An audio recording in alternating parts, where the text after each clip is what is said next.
Welcome to study together. मैं रुपेश सिंह आप सबका स्वागत करता हूं। तो आज हम लेकर के आए हैं क्लास 6 हिस्ट्री का chapter 10 new empires and kingdom. आपको एम्पायर किंगडम में पहले ही डिफाइन कर चुका हूं, पहले के वीडियोस नहीं देखे तो आप स्टडी टुगेदर चैनल में जाकर के देख सकते हैं। तो आइए चैप्टर स्टार्ट करते हैं।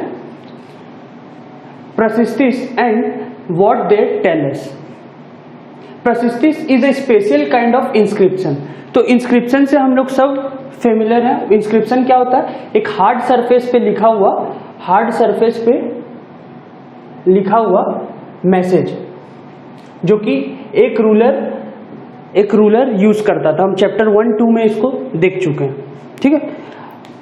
Samudragupta was a famous ruler of dynasty called Guptas. तो समुद्रगुप्ता जो थे, वो गुप्ता डायनेस्टी, ये dynasty half decade of half of third century से ये चला हाफ ऑफ 6th सेंचुरी तक, ठीक है।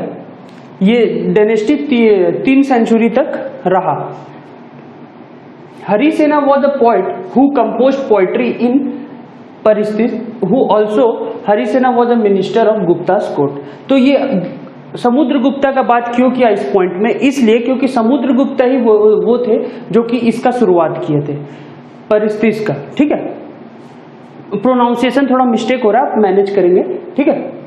हरिसेना जो थे वो उनके समुद्रगुप्ता के मिनिस्टर भी थे, साथ में उनके पोएट्री जो पोएट जो राजा पे लिखता है उनमें से वो थे। हरिसेना उनके ऊपर पोएट लिखते थे उनके दरबार पर, और उनके दरबार पर वो एक मिनिस्टर भी थे। तो हरिसेना कंपोज करते थे परिस्थिति, ठीक है।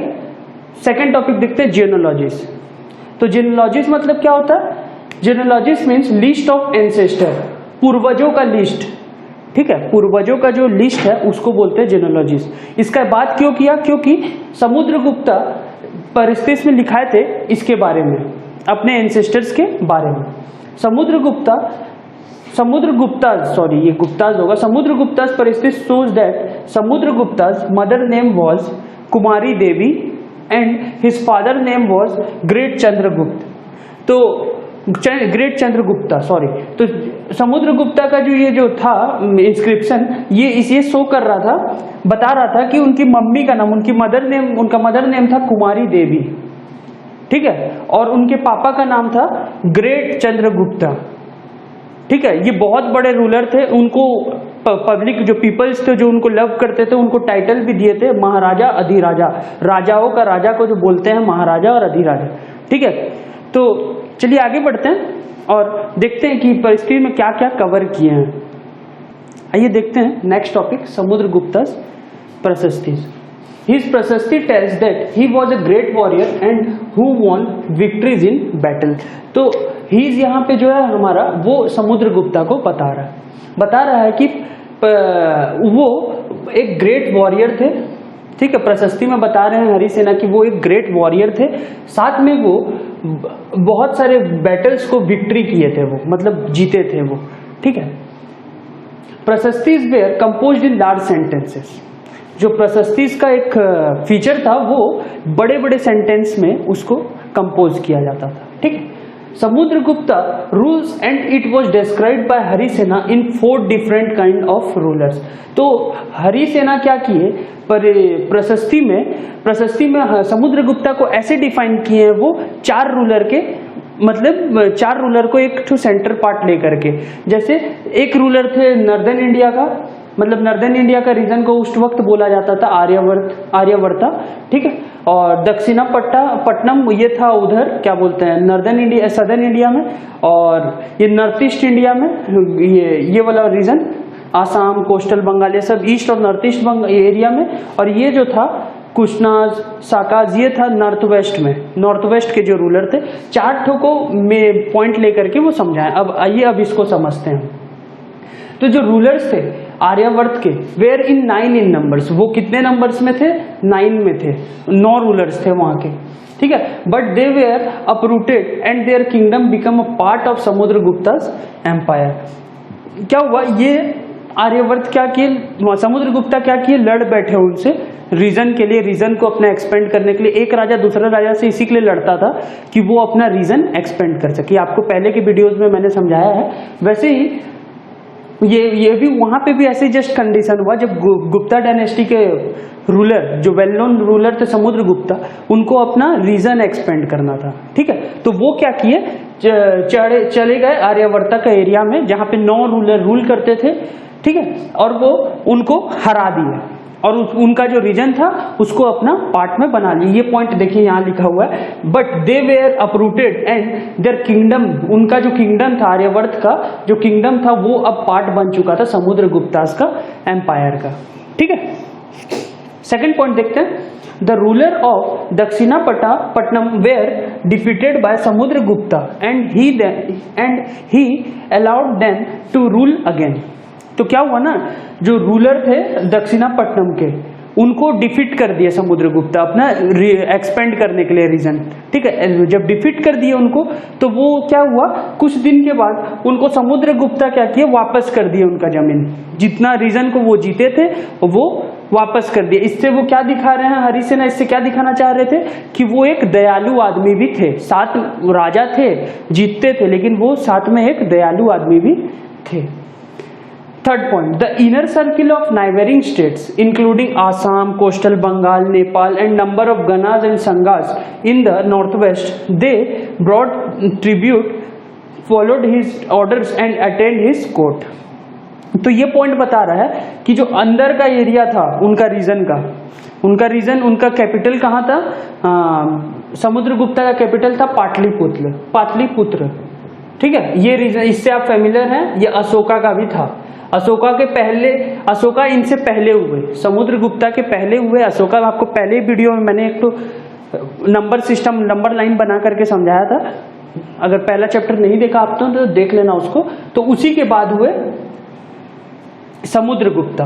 ठीक है, तो समुद्रगुप्ता का भी कैपिटल था पाटलिपुत्र। तो वही बता रहे हैं कि उनका जो रीजन था, इनर सर्किल, जो उनका जो रीजन था जहां पे वो रूल करते थे, उसका इनर सर्किल में आसाम, कोस्टल बंगाल, नेपाल, ठीक है, और नंबर ऑफ गनाज, ये भी बिहार में, बिहार नेपाल बॉर्डर पे, संगास भी बिहार नेपाल बॉर्डर पे, जहां गना और संगास से हमारे बुद्धिज्म और जैनिज्म का भी शुरुआत हुआ। ठीक है, नॉर्थ वेस्ट में, नॉर्थ इंडिया का नॉर्थ वेस्ट पार्ट का जो इनर सर्कल था, वो सारे स्टेट्स के पीपल्स क्या करते थे, इनको ट्रिब्यूट देते थे, इनको गिफ्ट देते थे, इनके ऊपर चढ़ावा चढ़ाते थे, उनको फॉलो करते थे और साथ ही उनका जो कोर्ट था वो भी अटेंड करते थे। मतलब क्या, ये सबको मिला करके रखना चाहते थे, ये पॉइंट में हरिसेना बताते हैं। ठीक है, प्रशस्ति में। तो the ruler of outlying area of India, they perhaps descendants of the Kushnas and Sakas, and ruler of Sri Lanka offered their daughter to marriage. एक बार देख लूं आपको विजिबल है कि नहीं। सॉरी, ये टू मैरिज है। ठीक है, टू मैरिज। तो ये बता रहा है पॉइंट कि जो इंडिया के आउटलाइनिंग एरिया, मतलब बॉर्डर एरिया के जितने रूलर थे, जैसे कि उनके, मतलब आपको पिछले चैप्टर में मैंने बताया था कुशनाज के बारे में, उससे पहले के चैप्टरों में साकाज के बारे में बताया। दोनों के बारे में हम पहले भी बात कर चुके हैं, कुशनाज और साकाज के बारे में। ये इंडिया के नॉर्थ वेस्ट पार्ट में रूल करते थे। ठीक है, नॉर्थ वेस्ट पार्ट में, मतलब जिस एरिया में पाकिस्तान है वो भी एरिया पे ये लोग रूल करते थे। और उनके जो बेटे थे, उनके डिसेंडेंट्स, मतलब उनके पोते, उनके बेटे, वो रूल करते थे कुशनाज में। ठीक है, तो वो बताते हैं कि वो लोगों भी थे इनके अंडर में वो लोगों भी थे। साथ में इनसे मैरिज के लिए श्रीलंका का रूलर अपना बेटी देने आए थे। मतलब ये पॉइंट बताता है कि ये इंडिया तो इंडिया, बाहर में भी अपना इन्फ्लुएंस बना करके रखे थे। चलिए आगे का टॉपिक्स में देखते हैं। और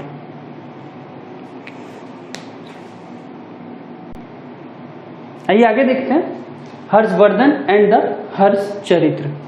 तो हर्षवर्धन के ऊपर लिखा गया किताब को हर्ष चरित्र बोला जाता है, नाम दिया गया। ठीक है, हिस्ट्री का पता हमको कहाँ से पता चल रहा था, इंस्क्रिप्शन मैन्यूस्क्रिप्ट्स उनके थ्रू। तो जब उनके अक्रॉस गए सब, मतलब जितने हिस्टेरियंस उसको पढ़ते, जितना मिलते गया उसके अक्रॉस चलते गए, तो कुछ कुछ अननोन भी मिले जिनके बारे में उनको कभी पता नहीं चला, कभी उनको कुछ सोर्स नहीं मिला, लेकिन वहां नाम यूज था। उनमें से एक राजा थे हर्षवर्धन, ठीक है। जब उनके बारे में और छानबीन किए तो इतना कुछ उनको मिला। तो पहला है उनके बारे में, Harshvardhan was a ruler who ruled around 1400 years ago. तो हर्षवर्धन एक रूलर है, ठीक है, रूलर थे जो 1400 साल पहले 1400 ईयर्स एगो वो रूल किए थे इंडिया पर, ठीक है। Harshvardhan had a poet name बना भत्ता, ठीक है। बना भत्ता नाम के एक तो उनके पोएट थे, ठीक है। वो who wrote about Harshvardhan life in Sanskrit and people called his poetry as हर्ष चरित्र, बताया जैसे मैं आपको। तो हर्षवर्धन के जो पोइट थे, हर्षवर्धन के ऊपर लिखते थे कहाँ पोइट्री, वो भी किसमें, संस्कृत में, ठीक है, संस्कृत में। और उस पोइट्री को पीपल बोलते थे हर्ष चरित्र, ठीक है। The poetry was based on the genealogy of Harshvardhan. तो जो पोइट्री था वो किसके ऊपर बेस्ड था, जीनोलॉजी के ऊपर। जीनोलॉजी क्या था, आपको लास्ट ही स्टार्टिंग टॉपिक में ही आपको बताया था। जीनोलॉजी मतलब लिस्ट ऑफ एंसेस्टर्स, ठीक है, अपने पूर्वजों का लिस्ट ऑफ एंसेस्टर्स, ठीक है।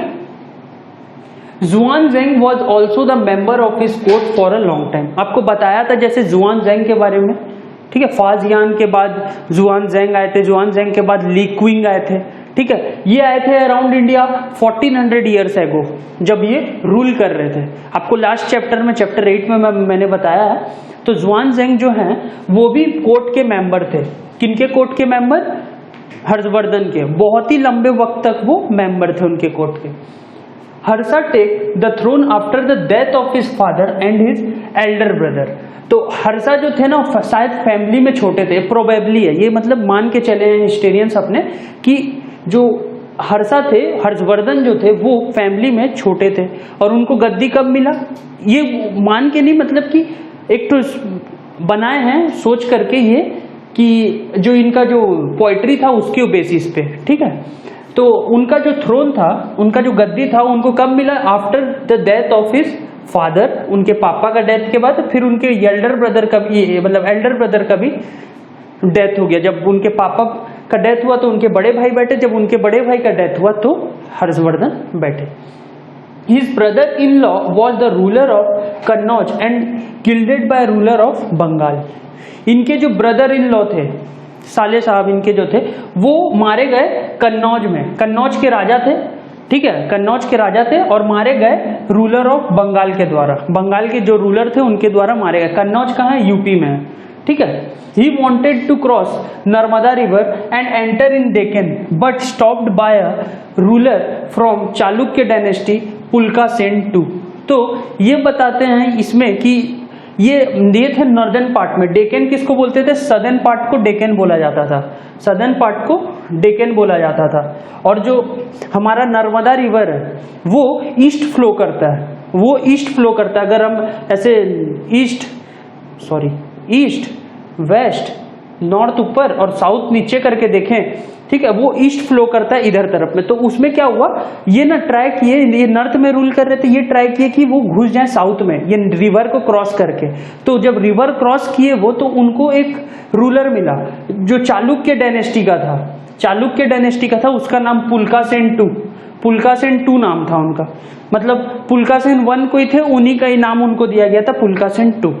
तो वो उनको रोक लिए वहां पे, ठीक है, उनको घुसने नहीं दिए वो सदन में, डेक्कन में, ठीक है। चलिए आगे बढ़ते हैं, ये देखते हैं next topic, the Pallavas, the Chalukyas and the Pulakeshin prashastis, ठीक है। हम पल्लव्स के बारे में भी देख चुके हैं पहले, चालुक्यस के बारे में भी देखिए, चालुक्य के जो रूलर थे पुलकासेन टू, उनके बारे में। तो उनका जो इंस्क्रिप्शन था उसमें क्या लिखा हुआ था उनके बारे में, ठीक है। The Pallabs and the Chalukyas were two important rulers of southern India। तो southern इंडिया में ये लोग राज करते थे। इंडिया का साउथ पार्ट में कौन राज करते थे, पल्लव्स और चालुक्य। आपको जैसे बताया मैं, जब वो क्रॉस करने लग गए थे नर्मदा रिवर, तो उनको रोक दिए थे पुलकासेन 2, ठीक है, चालुक्य डायनेस्टी के रूलर, इससे पहले वाले topic. The Pallavas region spread from capital region Kanchipuram to Kaveri delta. तो जो पल्लव्स का जो कैपिटल था वो था कांचीपुरम, ठीक है, उनका कैपिटल था कांचीपुरम और उनका जो रीजन था वो कावेरी रिवर का डेल्टा तक, कावेरी रिवर का डेल्टा तक उनका वो रीजन फैला हुआ था। और जो चालुक्यस का था वो था राचुर धोप से उनका कृष्णा रिवर का बीच तक में फैला हुआ था। और कृष्णा रिवर से भी थोड़ा मतलब आगे तक में अगर देखें तो ये उतना तक तो नहीं गया था, तुंगाभद्रा तक, तुंगाभद्रा पड़ जाता है केरल में, लेकिन उतना तक, सॉरी कर्नाटका में, तो उतना दूर तक तो नहीं गया था, लेकिन हाँ रिवर कृष्णा तक में उनका फैला हुआ था, ठीक है। Capital of Chalukya was an important trading centre. तो जो कैपिटल था चालुक्य का राचुर धोप, वो था उनका इंपॉर्टेंट ट्रेडिंग सेंटर, ठीक है। The Pallavs and Chalukyas both raid on each other lands, especially attacking on capital cities. तो क्या करते थे ना, पल्लव्स और चालुक्य दोनों पावरफुल थे और एक दूसरे के राइवल थे, एक दूसरे को देखना पसंद नहीं करते थे। तो ये क्या करते थे, पल्लव्स और चालुक्य एक दूसरे का कैपिटल सिटी में इन्वेड करते थे। इन्वेड मतलब घुसपैठ करते थे। जब घुसपैठ करते थे वहां से कुछ लूट करके एक दूसरे का सामान लेकर के आते रहते थे।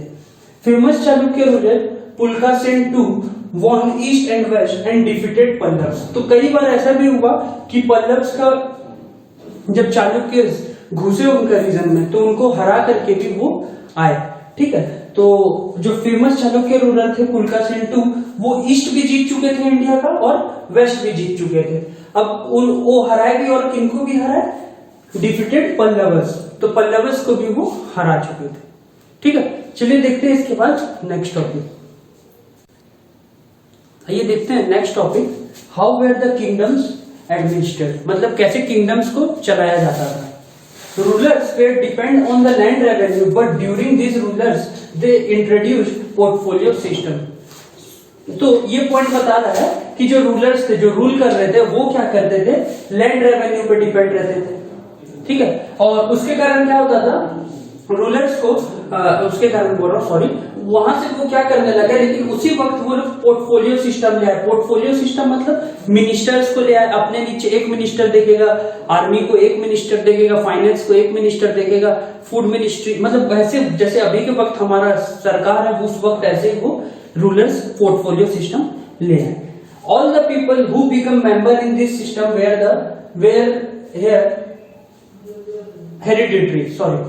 हेरिडिटरी, जो पीपल्स थे, ठीक है, जो कि मेंबर बने किसका, ये सिस्टम का, पोर्टफोलियो सिस्टम का, वो हेरिडिटरी सिस्टम हो गया था। मतलब कि अब जो बन गया, सपोज राम बना, राम नाम का कोई लड़का बना, अब उसका बेटा बनेगा श्याम, ठीक है, अब फिर उसका बेटा बनेगा लक्ष्मण, ठीक है, ऐसे कंटिन्यू करते जाएगा, फिर इसका बेटा बनेगा। तो हेरिडिटरी हो गया था ये चीज, ठीक है। They divided one person into multiple ministry, एक पर्सन को 2-3 मिनिस्ट्री दे दिया जाता था। जैसे कि कोई मिनिस्टर सपोज आर्मी देख रहा हो, कोई मिनिस्टर आर्मी देख रहा है सपोज, ठीक है, तो उसके साथ वो फाइनेंस भी देखेगा, नहीं फाइनेंस तो फिर फूड मिनिस्ट्री देखेगा, ठीक है। ऐसे ऐसे करके डिवाइड कर दिया गया था, जिसके कारण क्या हुआ, ये तो मिनिस्ट्री जो डिवाइड कर दी, अब क्या हुआ, because of this privilege some people become very powerful from which they form their own kingdom. कुछ पीपल हुए जो कि जिनको मिनिस्ट्री मिला और वो क्या किए, खुद को उसका फायदा उठाते हुए खुद का एक किंगडम बना लिए, मतलब कि जो राजा था उससे भी ज्यादा पावरफुल हो गया वो, ठीक है। अब देखते हैं उसके बाद का topic, a new kind of army.